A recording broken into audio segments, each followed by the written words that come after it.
আজকে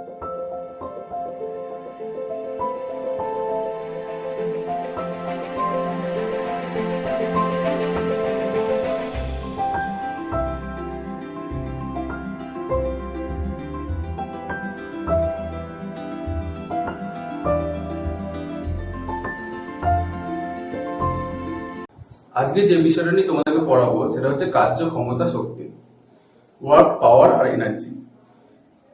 এই ভিডিওটা 3টে পার্টে হবে। প্রথম পার্টে কার্য এবং কার্যের উপরে যত কোশ্চেন পরীক্ষা আসে সেই সমস্ত কোশ্চেন গুলো এবং তার উত্তরগুলো আলোচনা করা হবে। এরপর ক্ষমতা এবং শক্তি একই রকম ভাবে আলোচনা করা হবে। কার্যকে ইংলিশে বলে ওয়ার্ক। ওকে, এই কার্য টপিকসে যাওয়ার আগে একটা ছোট্ট ঘটনা বলি। একটা ছোট বল এবং একটা বড় পাথরের টুকরো, এই দুটোর উপর তুমি যদি বল প্রয়োগ করো, এক চালাতে হবে না, এক জায়গাতে অন্য জায়গায় সরানোর জন্য, তাহলে ছোট বলটাকে তুমি অনায়াসেই বল প্রয়োগ করে এক জায়গাতে অন্য জায়গায় নিয়ে যেতে পারবে। অর্থাৎ তার স্থানের পরিবর্তন ঘটবে, তার স্মরণ ঘটবে, সে এক জায়গাতে অন্য স্থানে চলে যাবে। কিন্তু একটা বড় পাথরের টুকরোকে তুমি বল যতই বল প্রয়োগ করো না কেন, একা এক জায়গা থেকে অন্য জায়গায় তুমি সরাতে পারবে না। এখানেই কার্যের ডেফিনেশনটা দেওয়া যায়। কিভাবে না, বল প্রয়োগ করে যদি কোনো বস্তুর স্মরণ ঘটে, অর্থাৎ অবস্থার পরিবর্তন হয়, তখন সেই বলটাকে বলা হবে কার্য। সেই বলটা তখন কার্যে রূপান্তর হবে। কিন্তু আমি যদি বল প্রয়োগ করে যদি বড় পাথর টুকরোটাকে সরাতে না পারি, তখন আমার বলটা কাজে রূপান্তর হবে না। এই কার্য আর কাজ গুলিয়ে ফেলবে না।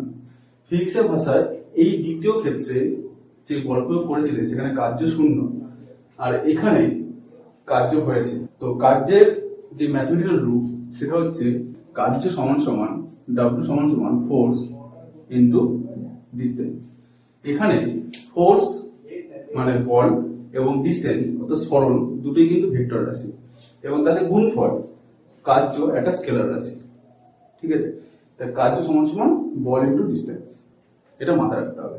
তো এখানে দেখতে পেলাম আমরা বল প্রয়োগ করার পরে কিছু সময় কার্য হয়, কিছু সময় কার্য হয় না।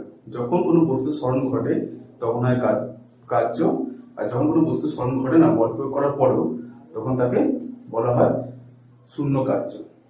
ওকে, তাহলে কার্যের ডেফিনেশন যদি প্রপার ডেফিনেশন হচ্ছে যে আমি যদি কোনো বস্তুকে বল প্রয়োগ করি, বল প্রয়োগের অভিমুখে অর্থাৎ যেদিকে আমি বল প্রয়োগ করব, এইদিকে যদি বল প্রয়োগ করি, আমার বস্তুর স্মরণটাও এদিকে হতে হবে।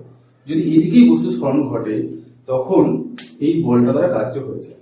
অর্থাৎ কার্যের সংজ্ঞাটা হচ্ছে এরকম, বল প্রয়োগের অভিমুখে বস্তুর স্মরণ ঘটে, তাহলে বস্তুর স্মরণ এবং বলের গুণফলকে বলা হয় কার্য। ক্লিয়ার হয়েছে? একটা বলের দুটো করে উপাংশ থাকে, একটা এই দিকে এটা বল, এই দুটো উপাংশ, একটা অনুভূমিক ভূমির সঙ্গে সমান্তরাল, আর একটা উলম্ব অর্থাৎ ওপর দিকে। ঠিক আছে, এর দুটো উপাংশ হয়। এটা যদি এফ হয় এবং এটা যদি থিটা হয়, তাহলে এটাকে বলা হবে এফ কস থিটা এবং ওপরটাকে বলা হবে এফ সাইন থিটা। তোমরা যারা ক্লাস 9-এ পড়ো, এই সাইন এবং কসের সম্বন্ধে তোমরা কিছুই জানো না, কারণ এটা ক্লাস 10-এর সিলেবাসে আছে। এবং শুধু মনে রাখো এই বলের দুটো উপাংশ হবে। ওকে, এখন ধরো এই বলটাতে ফোর্স ক্রিয়েট করা হয়েছে, ফোর্স দেওয়া হয়েছে। ঠিক আছে, ফোর্সটার অভিমুখ হচ্ছে এই দিকে। ওকে, এবং বলটা এখান থেকে সরে এখানে এসছে, তাহলে এই ফোর্সের দুটো উপাংশ হয়েছে, একটা নিচে এখানে থিটা এবং একটা উপর দিকে। তাহলে এই নিচেরটা হচ্ছে কি এফ কস থিটা এবং উপরটা হচ্ছে কি এফ সাইন থিটা। ঠিক আছে, তাহলে এই বলটা এখান থেকে এখানে এসছে কোন বলের জন্য, কোন ফোর্সের জন্য? এফ কস থিটা না F sine theta? F sine theta উপর দিয়ে কাজ করেছে। ঠিক আছে, আর এফ কস থিটা এই দিয়ে কাজ করছে, যেদিকে বলটা গেছে। তাহলে বলটা এক স্থান থেকে অন্য স্থানে গেছে কোন বলটার জন্য? ক্লিয়ারলি এফ কস থিটার জন্য গেছে, তাই না? এই ডিস্টেন্সটা এখান থেকে, এটা ডিস্টেন্স যদি আমি ডি ধরি, সমান সমান এখানে বল হচ্ছে এফ কস থিটা এবং এর ডিসপ্লেসমেন্ট যদি আমি ডি কে ধরেছি, তাই হবে এফ কস থিটা ডি, এটাকে সাজালে হবে এফ ডি কস থিটা। ওকে, এবার আমরা কাজের একক নিয়ে একটু আলোচনা করব। ওকে, কাজের একক। তোমরা দেখো আমি কি লিখেছিলাম, কার্য সমান সমান বল ইন্টু সরণ, তাই না? তাহলে কার্যের এসআই একক হলো জুল। এই জুলটা আমরা পাচ্ছি কিভাবে না, কার্য সমান সমান বল ইন্টু সরণ, তাহলে বলের এসআই একক কি, যেহেতু জুল কার্যের এসআই একক, তাই বলের এসআই একক কি নিউটন, এবং সরণের এসআই একক কি মিটার। ওকে, তাহলে জুল সমান সমান নিউটন ইন্টু মিটার। এখান থেকে একটা সংজ্ঞা পরীক্ষা আসে যে 1 জুল বলতে কি বোঝো, 1 জুল বলতে কি বোঝো। তবে 1 জুল সমান সমান 1 নিউটন ইন্টু 1 মিটার। তাহলে যদি কোনো বস্তুকে আমি 1 নিউটন বল প্রয়োগ করে 1 মিটার সরণ ঘটাতে পারি, অর্থাৎ এখানে একটা বস্তু রয়েছে, এই বস্তুটার উপর আমি বল প্রয়োগ করলাম 1 নিউটন, এবং বস্তুটা এখান থেকে ডিসপ্লেসমেন্ট করে এখানে এলো, এবং এই ডিস্টেন্সটা যদি 1 মিটার হয়, তখন আমি যে বলটা প্রয়োগ করেছিলাম সেই বল দ্বারা কাজের পরিমাণটা হচ্ছে 1 জুল। ওকে, তাহলে 1 জুল কাকে বলে না, যদি কোনো বস্তুর উপর, এখানে বস্তুটা কত বড় কত ছোট সেটা ম্যাটার নয়, আমি কোনো বস্তুর উপর যদি 1 নিউটন বল প্রয়োগ করি, করলে বস্তুটা যদি 1 মিটার সরে যায়, তখন যে কার্য হবে তখন তাকে বলা হবে 1 জুল। ওকে, সিমিলারলি আমি যদি কার্যের এসআই, এটা এসআই একক ছিল, আমি যদি কার্যের সিজিএস একক নির্ণয় করার চেষ্টা করি, অর্থাৎ সিজিএস ইউনিট, তখন কাজের একক হবে আর্ক, কাজের একক হবে আর্ক। আর সিজিএস পদ্ধতিতে বলের একক কি ছিল, ডাইন, তাই না? তাহলে ডাইন ইন্টু সেন্টিমিটার, সেন্টিমিটার। তাহলে এখানে দেখো আর্ক সমান সমান কি না, ডাইন ইন্টু সেন্টিমিটার। তাহলে 1 আর্ক কাকে বলে, 1 নিউটন যেভাবে পড়েছি অমনি 1 আর্ক হবে নিশ্চয়ই। তাহলে 1 আর্ক কাকে বলবে না, 1 আর্ক সমান সমান 1 ডাইন ইন্টু 1 সেন্টিমিটার। অর্থাৎ কোন বস্তুর উপর যদি আমি 1 ডাইন বল প্রয়োগ করি, করলে বস্তুটা যদি 1 সেন্টিমিটার সরে যায়, এটা হলো 1 সেন্টিমিটার। তাহলে সেই যে বলটা প্রয়োগ করে যতটা কাজ আমি করেছি তাকে বলা হবে 1 আর্ক। ওকে, তাহলে এখানে দুটো খুব ভেরি ইম্পর্টেন্ট কোশ্চেন আমি আলোচনা করলাম, 1 আর্ক কাকে বলে এবং 1 জুল কাকে বলে। ক্লিয়ার হচ্ছে? এখানে একটা সিম্পল একটা রিলেশন অবশ্যই আছে, সেটা হচ্ছে জুল আর আর্কের মধ্যে রিলেশনটা কি, এদের মধ্যে রিলেশনটা এবার আমরা এস্টাবলিশ করব। ধরো 1 জুল, 1 জুল সমান সমান কি বললাম, 1 নিউটন ইন্টু 1 মিটার। ওকে, এই 1 নিউটন সমান সমান, আমরা যখন বল পড়েছিলাম, নিউটনের গতিসূত্র পড়েছিলাম, সেখানে দেখেছিলাম 1 নিউটন সমান সমান 10 to the power 5 dyne. Okay, আর 1 মিটার সমান সমান 100 সেন্টিমিটার। ওকে, তাহলে এখানে এই ডাইন এবং সেন্টিমিটার মিলে হয় আর্ক, আর এখানে 5টা শূন্য আর এখানে 2টো শূন্য মিলে হয় কত, 10 টু দ্য পাওয়ার 7। অর্থাৎ 1 জুল সমান সমান 10 টু দ্য 7 আর্ক। এটা হচ্ছে আর্ক এবং জুলের মধ্যে রিলেশন। এখন যে টপিকটা আলোচনা করব, এখানে 3 ধরনের বলের কথা আমরা দেখব। একটা বল দ্বারা কার্য, একটা বলের বিরুদ্ধে কার্য, আর একটা কার্যহীন বল। এই কোন বস্তুর উপর যদি বল প্রয়োগ করা হয়, তাহলে বস্তুটা এক স্থান থেকে অন্য স্থানে সরে যাচ্ছে, তাই তো? এইটা বস্তু সরে গেছে কেন না, এই দিকেই এই ফোর্সটা কাজ করেছে, এই বলটা কাজ করেছে, তাই এই বলটা দ্বারা যে কাজ হয়েছে তাকে বলা হবে বল দ্বারা কার্য। ওকে, যদি কোনো বস্তুকে আমি পৃথিবী পৃষ্ঠে দাঁড়িয়ে ওপর দিকে ছুড়ি, তাহলে সেই বস্তুটা অভিকর্ষের বিপরীত দিকে ওপর দিকে উঠতে থাকবে।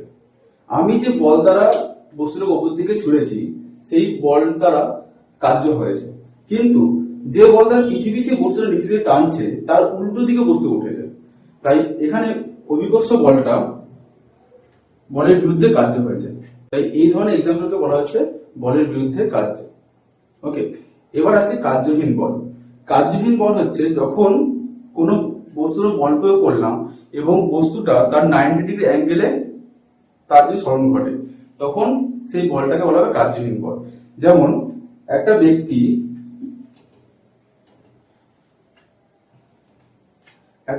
যদি রাস্তা দিয়ে হাতে সুটকেস নিয়ে হেঁটে যায়, তাহলে সুটকেসটার এক স্থান থেকে অন্য স্থানে সরণ ঘটে, কিন্তু সুটকেসের ওপর যে অভিকর্ষ বল ক্রিয়া করছে অর্থাৎ সুটকেসটার ওজন, সেটা সুটকেসের নিচের দিকে কার্যকরী। ঠিক আছে, এই বলটাকে বলা হবে কার্যহীন বল। এখন বল প্রয়োগ তো আমরা করলাম, বস্তু সরণও ঘটলো, তার সত্ত্বেও কার্য কোন কোন ক্ষেত্রে শূন্য হয় সেগুলো একটু দেখবো। সূর্যের চারিদিকে পৃথিবী ঘুরছে, অথচ সে 1 বছর পর পর দেখো একটা জায়গাতেই আসে। এখান থেকে সে ঘোরা শুরু করে, এখান থেকে পুরোটা ঘুরে 1 বছর অন্তত বার্ষিক কর্তৃক কমপ্লিট করার পরে সে যে জায়গাটা আসে একই দিন একই জায়গায় থাকবে 1 বছর পরে। তাহলে পৃথিবী সূর্যের চারিদিকে ঘুরলেও 1 বছর পরে তার সরণ কত হবে? শূন্য হবে, তাই না? সে এখান থেকে শুরু করে পুরোটা ঘুরে আসার পরে আবার এখানে এলো, তাহলে তার ডিসপ্লেসমেন্ট অর্থাৎ সরণ কতটা ঘটলো? শূন্য। আমরা কার্য পড়ার সময় দেখলাম যে কাজ সমান সমান ফোর্স ইন্টু ডিসপ্লেসমেন্ট, অর্থাৎ ডিসপ্লেসমেন্ট যদি শূন্য হয়ে যায় তাহলে তার সঙ্গে যতই বল গুণ করো না কেন সেটা কিন্তু শূন্যই হবে। অর্থাৎ পৃথিবী যে সূর্যের চারিদিকে ঘোরে, পৃথিবী দ্বারা কত কার্য করা হয়? না, শূন্য কার্য করা হয়। ওকে, এখানে আরেকটা এক্সাম্পল আমরা বলতে পারি যে কার্যহীন বল এখানে একটা কাজ করছে। পৃথিবী সূর্যের চারিদিকে ঘোরে কেন? তার একটা বাইরের দিকে ফোর্স কাজ করে, তাই না? এবং পৃথিবীকে টানে সূর্য এই দিকে, তাহলে এই দুটোর মধ্যবর্তী কোণ কত হয়? 90 ডিগ্রি। অর্থাৎ একটু আগে দেখলাম আমরা যে বস্তুর সরণ এবং বস্তুর উপর ক্রিয়াশীল বল যদি একে অপরের সঙ্গে পারপেন্ডিকুলার অর্থাৎ লম্ব হয়, তখন যে বল দ্বারা আকর্ষণ করছে সূর্য পৃথিবীকে, সেই বলের তার কোনো কাজ হচ্ছে না, তাই না? তাই এই মহাকর্ষ বলটাকে বলা হচ্ছে কার্যহীন বল। ঠিক আছে, তুমি সকালবেলা ঘুম থেকে উঠে স্কুল যাওয়ার জন্য রেডি হলে, বাড়ি থেকে বেরোলে এবং সারাদিন স্কুলে গেলে, স্কুল থেকে ঘুরে আবার সারাদিন পরে বাড়িতে ফিরে এলে, তোমার এক্ষেত্রে সরণ কত হলো? শূন্য। আর তুমি যে জায়গাতে ছিলে সকালবেলা, সন্ধ্যাবেলা তুমি কোন জায়গায় আছো? আবার সেই জায়গাতেই আছো, অথচ তুমি প্রচুর বল প্রয়োগ করে হেঁটে গেছো আবার এসছো। কিন্তু ফিজিক্স এখানে কি বলছে? যেহেতু তোমার সরণ শূন্য, তাই কাজের সমান সমান বল ইন্টু সরণ। যেহেতু তোমার সরণ শূন্য, তাই বল গুণ শূন্য সমান সমান শূন্য। এটাও কার্য শূন্য হয় আরেকটা এক্সাম্পল। এতক্ষণ ধরে যে আমরা কার্য করলাম, সেখান থেকে যে কোশ্চেন গুলো তোমাদের ইম্পর্টেন্ট সেগুলো আমি বোর্ডে লিখে দিয়েছি।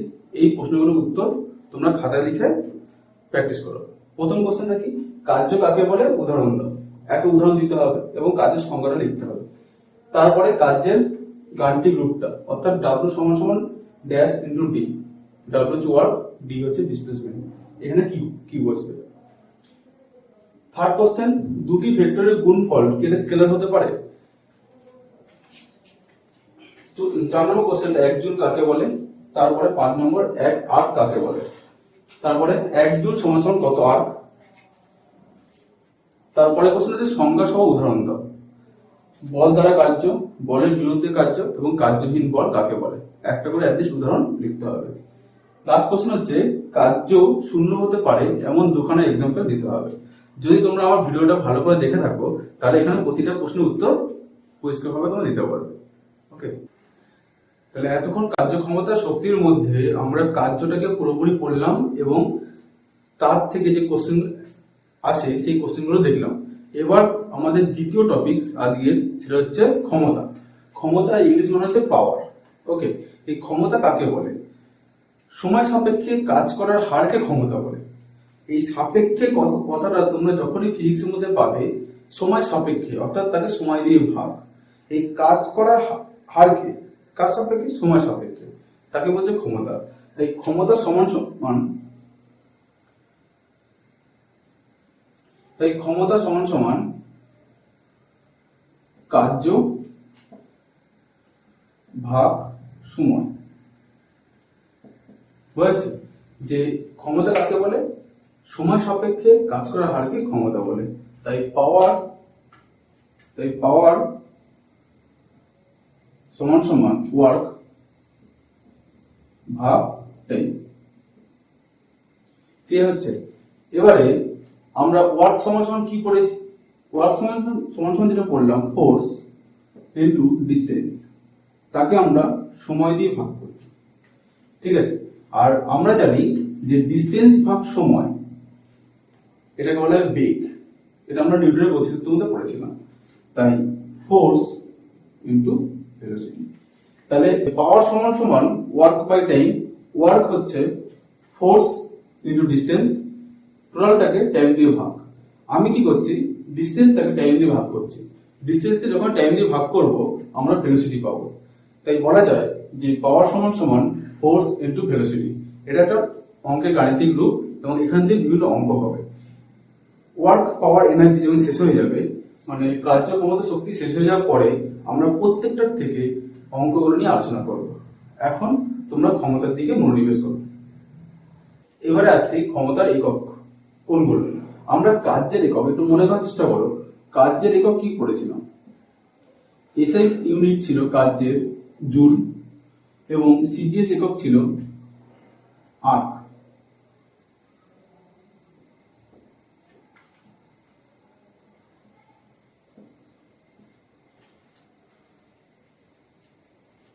একটু মনে করার চেষ্টা করো যে কার্যের এসআই ইউনিট কি ছিল? জুল এবং সিজিএস একক ছিল কত? আর্ক।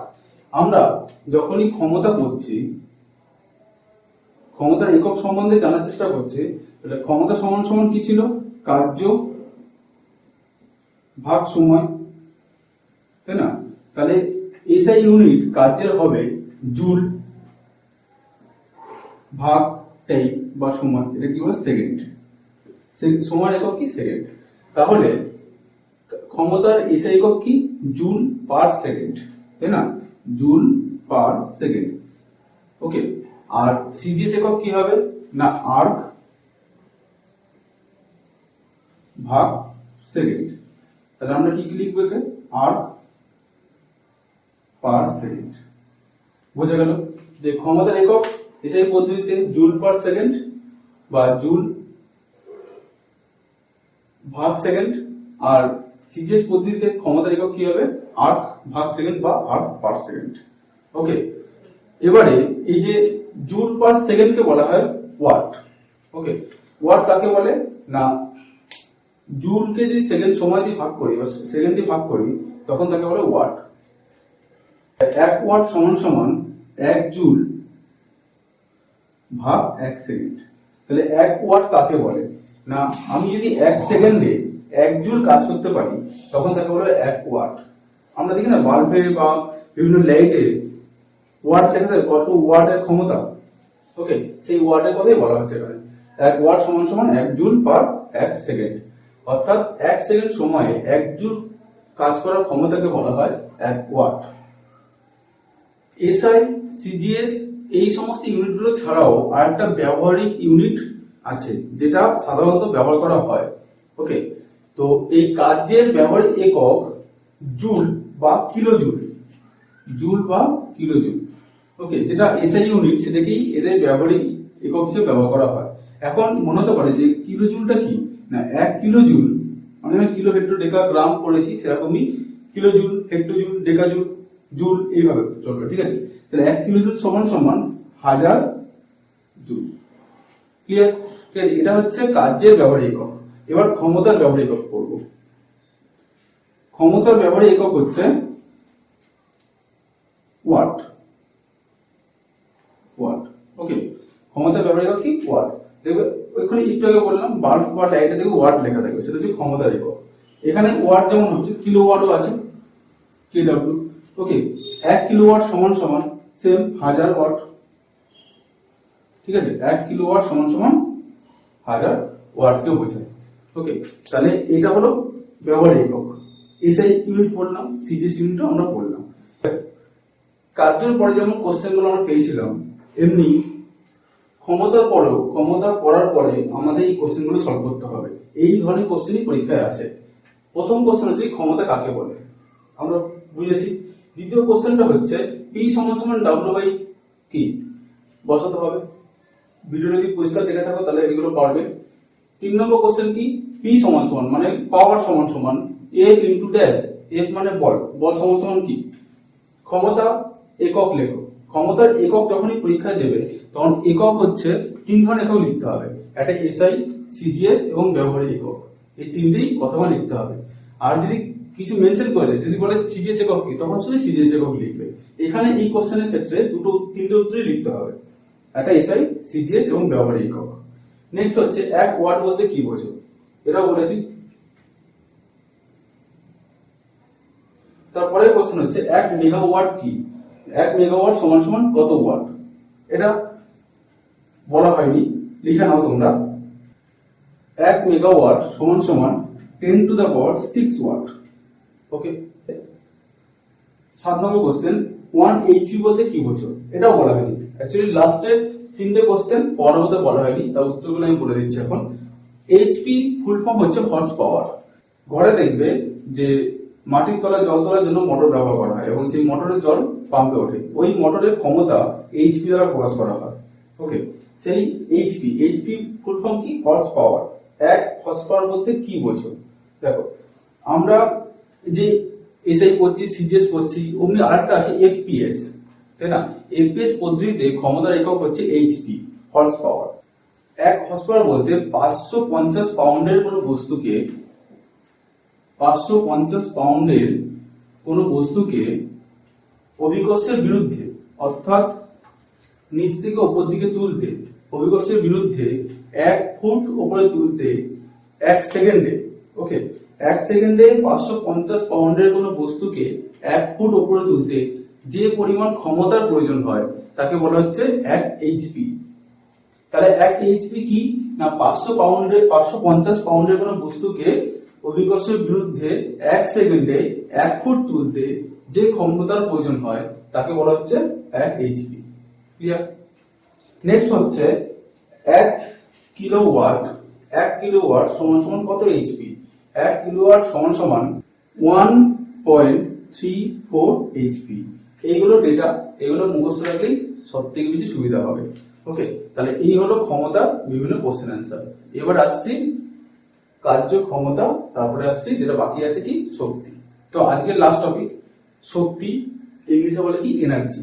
ওকে, এই এনার্জি জিনিসটা কি, কাজ করার সামর্থ্যকে শক্তি বলে। যে তুমি কাজ করতে পারবে তার সামর্থ্যটাকে শক্তি বলবে। যেমন একটা বয়স্ক মানুষ, তার কাজ করার ক্ষমতা কম, তার তাহলে কি কম, এনার্জি কম। ঠিক আছে, তাই কার্য আর এনার্জি একই জিনিস। যে কাজ করতে পারে তার এনার্জি আছে, যে কাজ করতে পারে না তার এনার্জি কম। ওকে, তাই এনার্জি পরিমাপ করতে গেলে কার্য দিয়ে এনার্জিকে পরিমাপ করতে হবে। তাই কার্যের যা ইউনিট, যা একক, সবটাই এনার্জির ও সেম তাই। কার্যের একক কি ছিল, এসআই একক জুল। শক্তিরও এসআই একক জুল। ওকে, কার্যের সিজিএস একক কি ছিল, আর্ক। শক্তিরও এসআই একক, সিজিএস একক আর্ক। ওকে, তাহলে শক্তি কাকে বলে না, কাজ করার সামর্থ্যকে শক্তি বলা হবে। এখন এই শক্তি বলতে আমাদের সিলেবাসে যেটা আছে শুধুমাত্র যান্ত্রিক শক্তি। ওকে, আমরা এই যান্ত্রিক শক্তি সম্বন্ধেই জানবে বলে আমাদের সিলেবাসে শুধুমাত্র যান্ত্রিক শক্তি আছে, যান্ত্রিক শক্তিটাই পড়বো।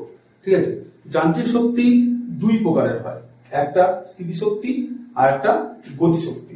ঠিক আছে, এবং স্থিতিশক্তি আবার 2 প্রকারের আছে, একটা হচ্ছে অভিকর্ষীয় স্থিতিশক্তি আর একটা স্থিতিস্থাপক স্থিতিশক্তি। আর প্রত্যেকটা সংজ্ঞা এবং এক্সাম্পল আমরা বুঝবো ভালো করে। ঠিক আছে, প্রথম আছে স্থিতিশক্তি কাকে বলে। দেখো, কোন বস্তু স্থির থাকার জন্য কিন্তু তার মধ্যে শক্তি সঞ্চারিত হয়। যেমন দেখো, আমি, এটা ভূমি, মাটি, পৃথিবীর সারফেস। ঠিক আছে, আমি এখানে একটা বল ছিল, এই বলটাকে আমি ওপরে তুলে এখানে আটকে রাখলাম। ঠিক আছে, তাহলে এখান থেকে এখানে ওঠার জন্য এই বস্তুটার মধ্যে একটা শক্তি সৃষ্টি হয়েছে। কি করে বুঝলাম না, তুমি এখানে যেটাতে আটকে রয়েছে সেটাকে ছেড়ে দাও, দেখবে বলটা আবার নিচে এসে পড়বে। তো এই বলটা কেন নিচে এসে পড়লো, কারণ কি, ওকে তো আমরা বলেছি নিচে যেতে, নিশ্চয় না। তাহলে ওকে ছেড়ে দিতেই ও নিচে এসে পড়ে গেল, কারণ এর মধ্যে স্থিতিশক্তি সঞ্চয়িত হয়েছে। ঠিক আছে, তাহলে স্মৃতিশক্তির উদাহরণ কি না, কোনো বস্তুকে যদি আমি উপরে তুলে রাখি তাহলে তার মধ্যে যে শক্তি সঞ্চয়িত হয় তাকে বলে স্মৃতিশক্তি। ঠিক আছে, অথবা আরেক ধরনের স্মৃতিশক্তি আমরা পড়বো, সেটা হচ্ছে ধরো একটা রবারের দণ্ড আছে।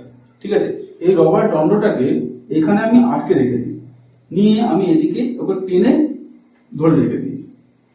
ঠিক আছে, এইখান থেকে একে এখানে টেনে ধরে রাখার জন্য এর মধ্যে একটা শক্তি সঞ্চিত হয়েছে। এবার তুমি একে ছেড়ে দাও, দেখবে ও আবার আগের জায়গায় চলে আসবে।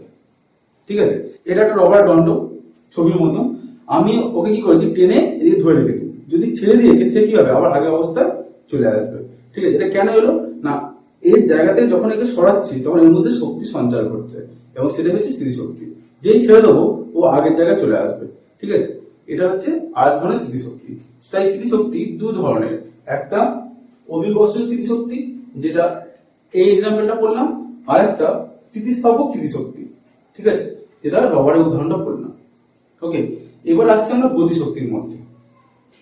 ঠিক আছে, গতিশক্তি জিনিসটা কি না, বস্তু গতিশীল হওয়ার জন্য তার মধ্যে যে শক্তি সঞ্চিত হয় তাকে বলে গতিশক্তি। ঠিক আছে, যেমন ধরো একটা একটা গাড়ি।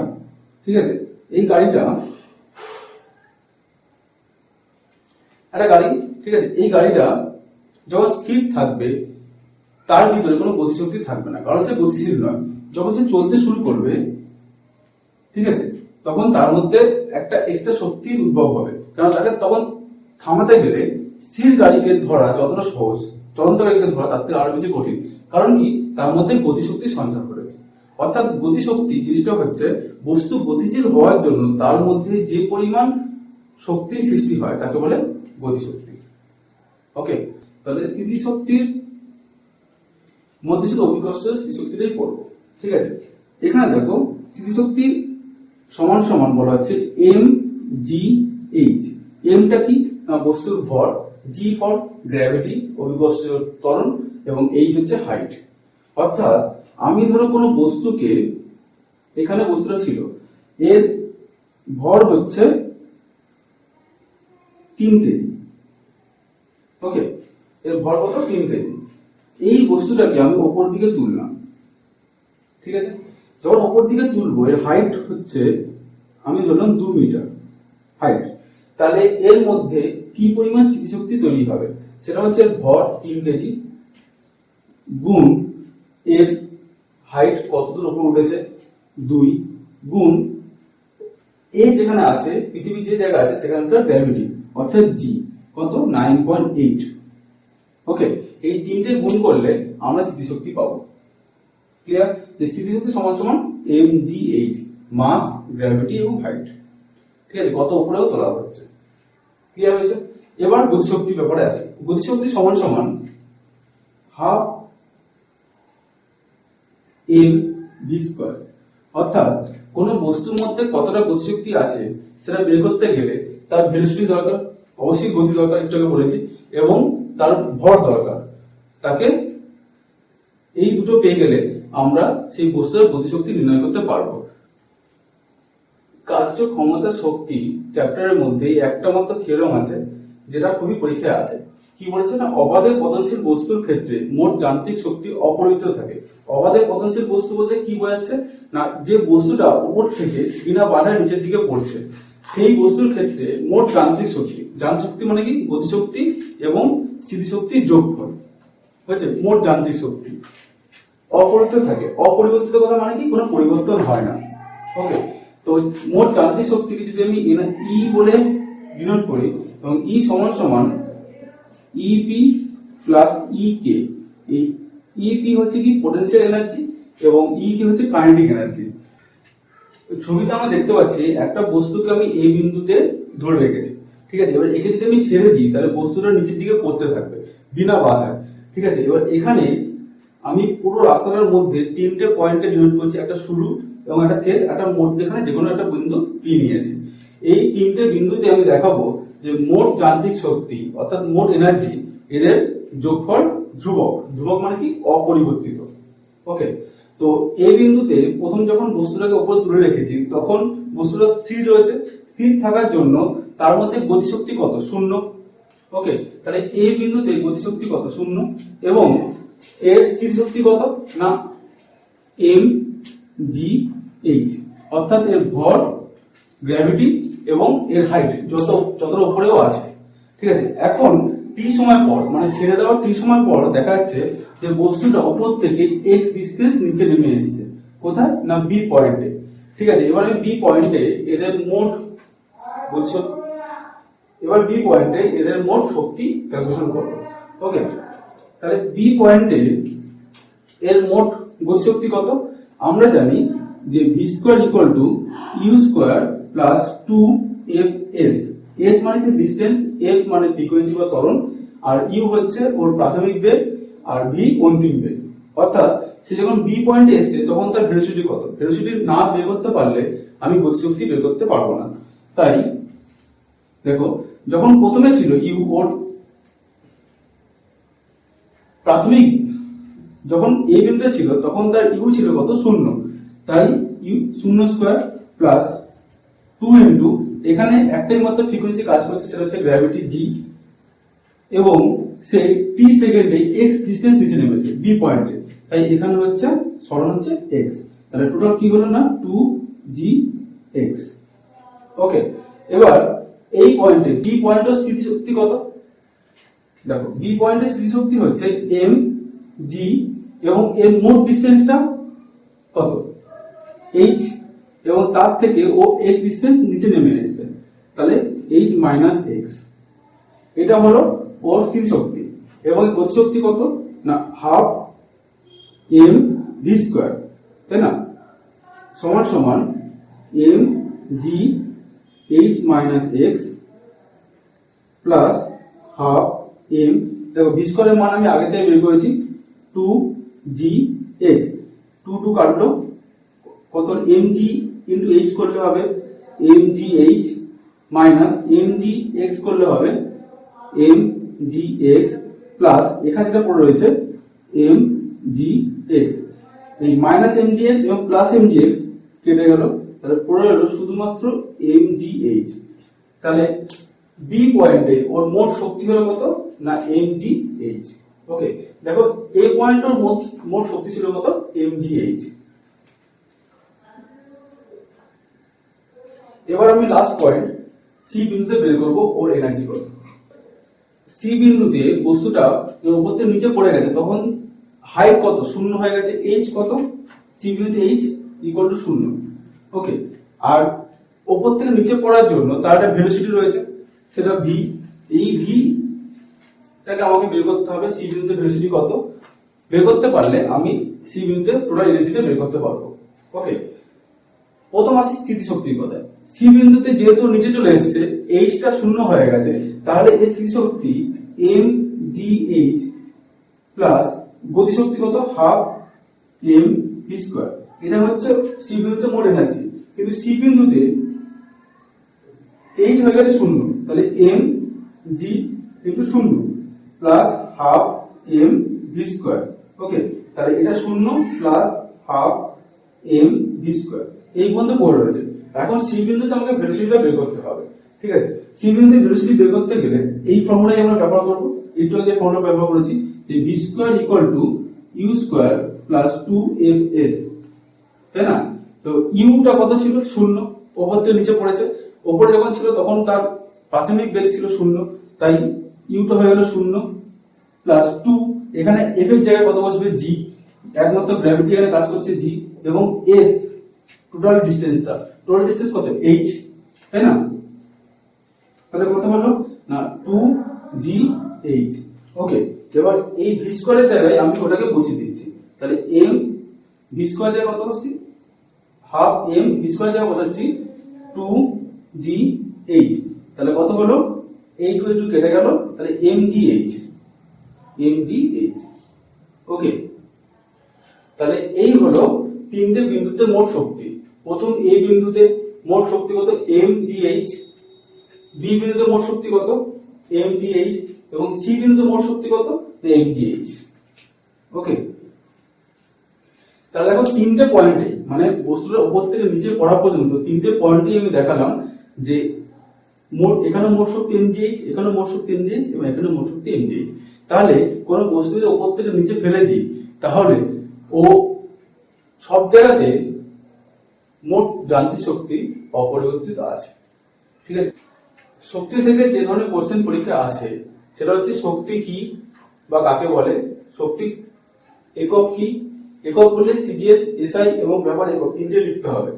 4 নম্বর হচ্ছে কি যান্ত্রিক শক্তি কয় প্রকার কি কি, আর স্থিতিশক্তি গতিশক্তি কাকে বলে উদাহরণ দাও। আর এখান থেকে যে লাস্টে থিওরিটা পড়ালাম সেই থিওরিটাও কিন্তু পরীক্ষায় দেয়, অবাধে পতনশীল বস্তুর ক্ষেত্রে মোট যান্ত্রিক শক্তি অপরিবর্তিত থাকে, এটা প্রমাণ করতে বলে। ঠিক আছে, তাহলে আজকের ক্লাস এই পর্যন্ত, পরে আবার দেখা হবে।